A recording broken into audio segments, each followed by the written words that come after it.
Hello guys, how are you all? Welcome back to another video. Today we are going to talk about a problem that many people are facing. Failed due to invalid or missing authentication token for user. And some users are also getting errors like no internet connection or login failed. So guys, I'm going to show you a very simple solution for this issue. Just follow a few steps and your problem will be fixed. First, you need to download two files. After downloading them, copy those files. Then open Steam and go to Steam, Manage Browse, Local Files. Now just paste those files here. When you paste them, an option will appear saying replace the files in destination.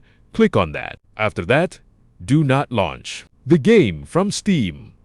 You need to run the game directly from its local files. If you still get an error like virus detected or something similar, don't worry. There is one more setting you need to adjust. Go to Settings, Manage Settings. Then go to Firewall and Network or App and Browser Control and turn OFF Smart App Control. After that, start the game again.